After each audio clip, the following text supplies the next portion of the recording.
Só para ter uma ideia de volume, acho que os Estados Unidos, a última vez que eu vi, tem mais ou menos 180 milhões de casas, né? Acho que mais ou menos, se você vê casas, acho que mais ou menos isso, né?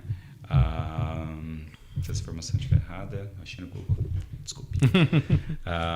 Na nossa plataforma, nossos clientes estão servindo por mês mais ou menos 3 milhões de casas, né?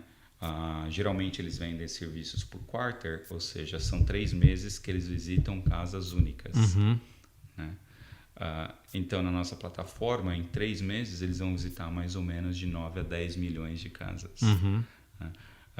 Então, se você pensar nos Estados Unidos inteiro, mais de 5% das casas são visitadas por um técnico que está utilizando a nossa plataforma. Né? A gente processa bilhões de dólares em payments, em cartão de crédito. Nosso software processa 100 mil queries por segundo no banco de dados. É um negócio assim que, honestamente, quando a gente começou, eu nunca imaginei. Imaginava que ia chegar onde chegou. E é interessante para chegar aqui os desafios de escalabilidade, desafios de tecnologia. Né?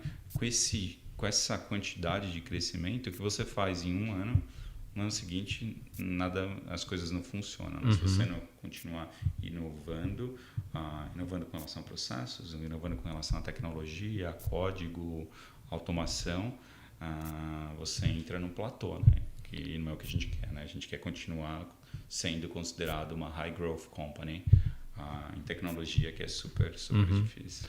Vamos falar um pouco disso então, cara. Vamos falar um pouco de escala. Então, assim, como é que você saiu de um negócio de 2 pessoas para um negócio de 300? Né? Quais são as etapas assim, que você teve que passar? Sim. Acho que a escala ela tem vários momentos. Né? Como a gente bootstrap the company, né? Cria um desafio ainda maior. E por que ainda maior? Porque, cara, a gente não tinha um monte de dinheiro de investidor para contratar pessoas super seniors. Né? Então, no começo da empresa, a gente acabava contratando pessoas mais juniors com muito potencial. Temos pessoas que estão com a gente até hoje, são fenomenais. Mas pessoas que você tem que dar mais coaching, né? Que não foram expostas a determinadas situações de tecnologia, de relacionamento com o cliente, de vendas e por aí vai. Né?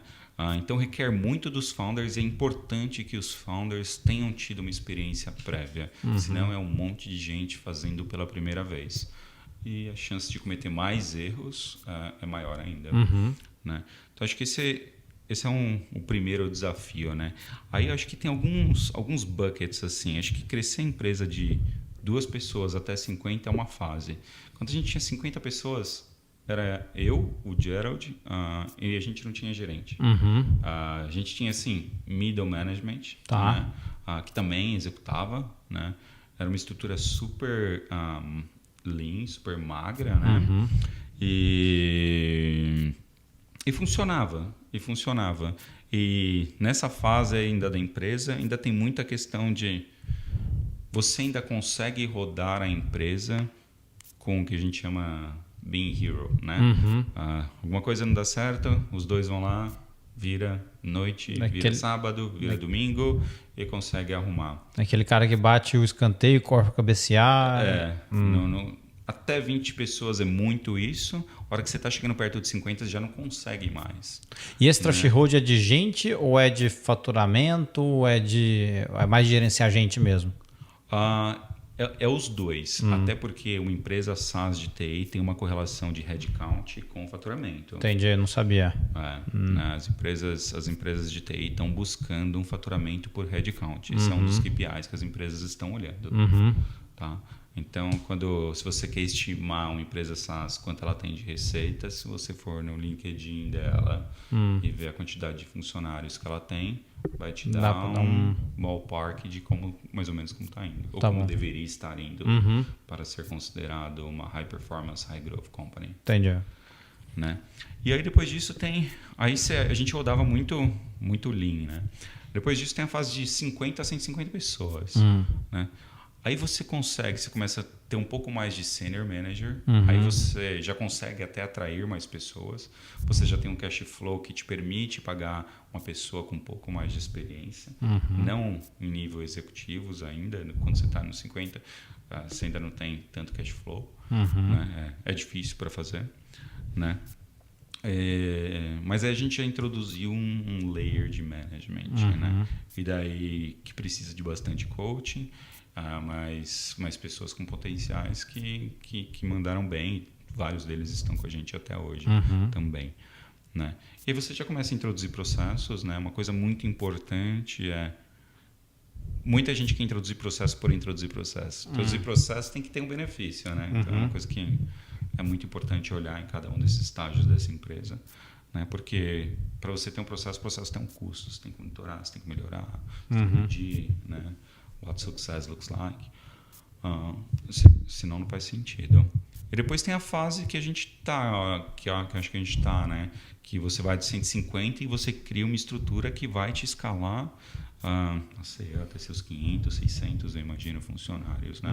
A gente está batendo seus 300. Onde você cria já um time de executivo, traz gente de mercado com bastante experiência, eles vão contratar um nível de diretor, porque são pessoas mais focadas na estratégia, menos focadas na execução. Na operação. Né?